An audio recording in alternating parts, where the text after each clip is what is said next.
Good morning, good afternoon, good evening, saan man kayong parte ng mundo.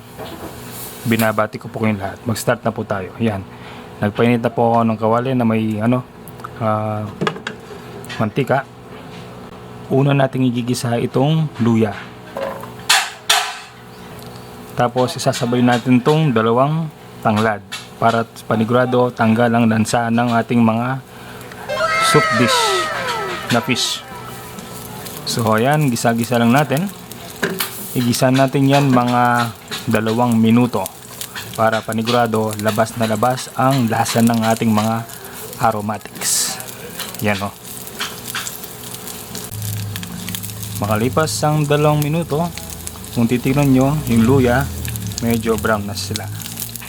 Kasama na itong tanglad. So yan, lumabas na ang lasa nila o yung aroma nila. Sunod nating lalagay ang bawang at sibuyas. Yan, ito yung bawang. Isabay na natin itong sibuyas. Sana walang maingay sa background. Yan. So, hintayin lang natin lumambot ang sibuyas at mag-brown ng konti ang bawang. Tapos, susunod natin mamaya ang kamatis. Yun, no? Makalipas ang ilang sandali, yan o, malambot na po ang ating sibuyas. So pwede na natin lagay ang kamatis. Yan ang kamatis. Sa kamatis, hintayin lang po natin sa magtubig.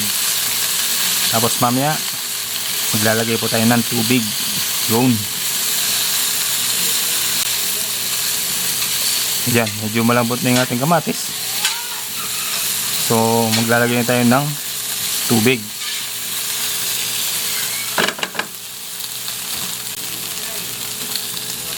Yan, tubig galing Pasig River. Yan, 4 cups po yan.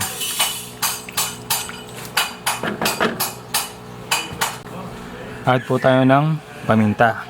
Yan. Tapos takpan natin, hintayin natin kumulo at i-simmer ng 10 minutes. Balik po tayo mamaya. Ayan, balik po tayo after 10 minutes. Yun o. Sa puntong yan, lumabas na yung lasa ng ating mga aromatics, lalo na itong mga tanglad tsaka yung luya. Kaya sinimmer ko siya ng 10 minutes. Yun po yung dahilan. Next step po natin, ilalagay po natin itong tamarind. Pero before that, i-mash po natin ng konti. Yan. Maganda po itong masher na to. Mura lang po yan. Makikita nyo po sa link sa baba. Yan o. Pwede nyo gamitin to halimbawa kapag nagsasangag kayo ng kanin. Pwede nyo i-mash yung kanin habang sinasangag nyo. Yan o. Napakadaling i-mash. Yan o. Labas na labas po yung lasa ng sampalok. So kung sa tingin nyo medyo lumabas na yung, yung lasa ng sampalok, buhos na natin. Pero kuha muna ako ng strainer. Itong gamit yung strainer, nasa link din po yan. Ngayon buhos na natin. Yun.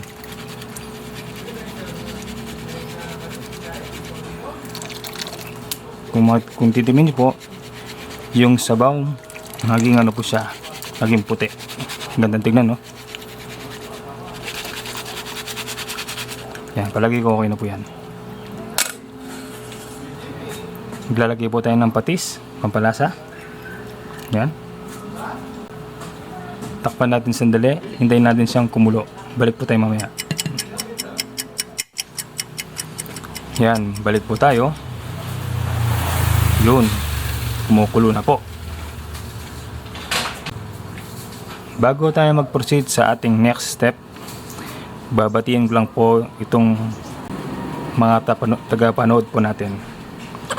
Shoutout po kina Violeta Valencia from Cainta, Rizal, Josephine De La Rama from Tagum del Norte, Vida Cardona from Malaysia, Charm Albaran from Sorsogon City, Karina Galang from Pampanga, at kay Saturnino Peñarubia from Batangas. From Bataan, sorry po. Shoutout po sa inyo lahat. Ingat po lagi. God bless. So, ang next step po natin, nalagay po natin tong kangkong.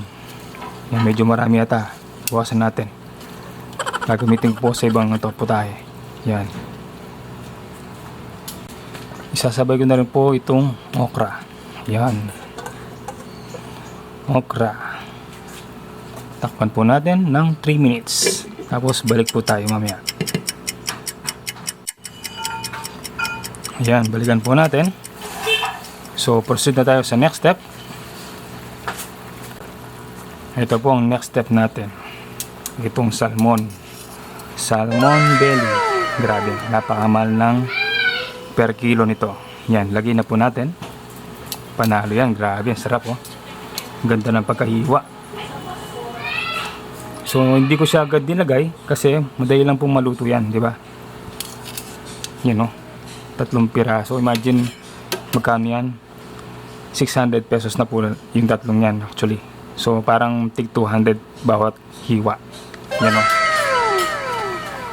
Sabayin na rin po natin tong eggplant. Yan. By the way, ang per kilo niyan 950 yata yun. 950 yung per kilo niya. Sobrang mahal, grabe. Oh my God! Pero panigurado, masarap po yan. Yan. So, takpan po natin ng mga 5 minuto. Tapos balik po tayo mamaya. Yan, balikan po natin. After 5 minutes. Yun o, ganda ng kulay o. Ganda ng ng salmon o. Pakita po ko sa inyo ng malapitan.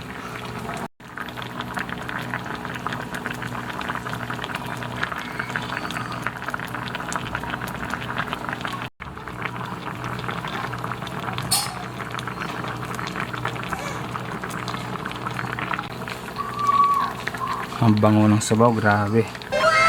Amoy na amoy yung tamarin, yung sampalok oh. Grabe ano. Halos patapos na po tayo actually. So pinaka last step po natin yan. Lalagay lang po natin yung green chili. Wait lang po. Lalagay lang po tayo ng siling haba. Ayan. Uy. Tapos yan, takpan po natin sandali. Yung siling haba kasi nakatulong yan para magbigay ng magandang aroma at lasa sa sabaw. Yan, takpan po natin ng mga 2 minuto. Tapos balik po tayo mamaya. So makalipas po ang 2 minuto, balikan po natin. Yung panalo po yan no? Kung titinuin niyo po medyo makulay, nag-add po ako ng konting dahon ng kangkong, okra, tsaka kamatis para medyo presentable po sa paningin natin. Yun, no? Ganda po ng tingnan. Makulay po. Yan. Ready na po ang ating ulam. Sana nagustuhan niyo po yung ating recipe for today. Sarap humigop ng sabaw, lalo na sa ganyang panahon. Medyo malamig pa yung panahon po eh. So yan, medyo special ang ating yung recipe for today kasi medyo mamahalin. Napakasarap niyan, panigurado. Yan pakita ko lang po. Yun panalo po, laki ng ng hiwa ng salmon. Sigurado yung sabaw nito paldong-paldo. Yan po. Sana nag-enjoy po kayo sa aming quick and easy recipe. Sana mag-subscribe po kayo. Sana i-share niyo po sa mga kaibigan niyo ang aming recipe. So patapos na po tayo. Ini-invite ko po kayo na mag-subscribe, mag-like at mag-comment sa ating YouTube channel. Sana nag-enjoy po kayo kahit medyo maingay po yung background namin. Yun meron po kasing gumagawa lagi sa aming katabing bahay. Pati yung mga manok nagugutom na po yata. Yun, gusto na rin yata kumain. So yan, magpapaalam na po kami. Maraming salamat po sa continuous na pagsuporta sa aming recipe at sa aming YouTube channel. Sana po continuous po ang pagsuporta nyo sa amin. Maraming salamat. See you po sa aming susunod na video. Thank you po.